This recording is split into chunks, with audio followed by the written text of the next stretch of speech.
உறவுகள் அனைவருக்கும் வணக்கம். இன்றைய தினம் சில முக்கியமான விடயங்களை பற்றி பார்க்கலாம். என்னுடைய சேனலை வந்து நீங்கள் இப்போ தான் ஃபர்ஸ்ட் டைம் பார்க்குறீங்கன்னு சொன்னால் என்னுடைய சேனலை சப்ஸ்கிரைப் பண்ணிக்கொள்ளுங்கள். அது எனக்கு ஒரு சப்போர்ட்டாக இருக்கும். இந்த பாடசாலை மாணவர்களுக்கு ஒரு முக்கியமான அறிவித்தல் ஒன்று விடுக்கப்பட்டுள்ளது. அதாவது இந்த காலனி வவுச்சர் வந்து ஒரு பாடசாலைகளில் தெரிவு செய்யப்பட்ட மாணவர்கள், அது மட்டுமல்லாது பிரிவு நாட்களில் வந்து கல்வி கற்கின்ற மாணவர்களுக்கு வந்து வழங்கப்படுகின்றது.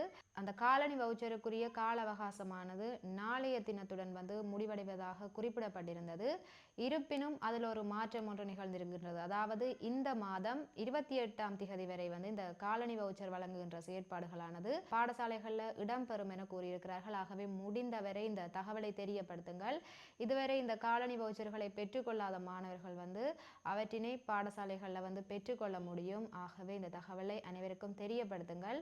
அது மட்டுமல்லாது இந்த ஆசிரியர் போட்டி பயிற்சியானது நீண்ட காலமாக, அதாவது இலங்கையில் பல்வேறு பட்டதாரிகள் வந்து வேலையில்லா பிரச்சனைகளுக்கு முகம் கொடுக்கிறார்கள். இந்த ஆசிரியர் போட்டி பயிற்சியானது நீண்ட காலமாக இலங்கையில் வந்து நடக்கும் என்று கூறுறதும், பிறகு வந்து அதை நிப்பாற்றுறதும், பிறகு மீண்டும் போட்டி பயிற்சி நடத்தப்படும் என்று அறிவிக்கிறது, அவ்வாறாகத்தான் கடந்து செல்கிறது.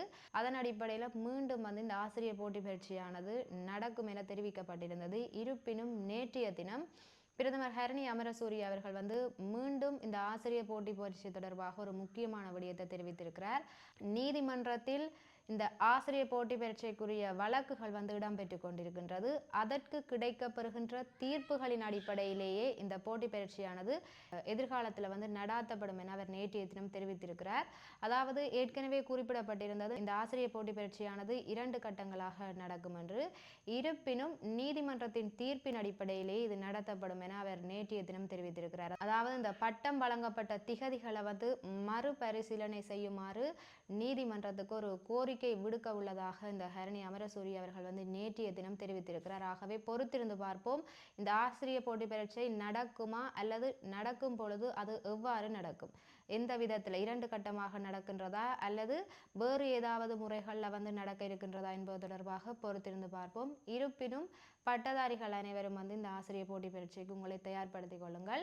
அது மட்டுமல்லாது இந்த தங்கத்தினுடைய விலையானது நேற்றைய தினத்துடன் ஒப்பிடுகையில் இன்றைய தினம் வந்து சற்று அதிகரிப்பை ஏற்படுத்தி இருக்கின்றது. இவ்வாறான விலைகளில் வந்து தங்கமானது இன்றைய நிலவரப்படி காணப்படுகின்றது. நன்றி சொந்தங்களே, மீண்டும் ஒரு காணொளியில் இணைந்து கொள்வோம்.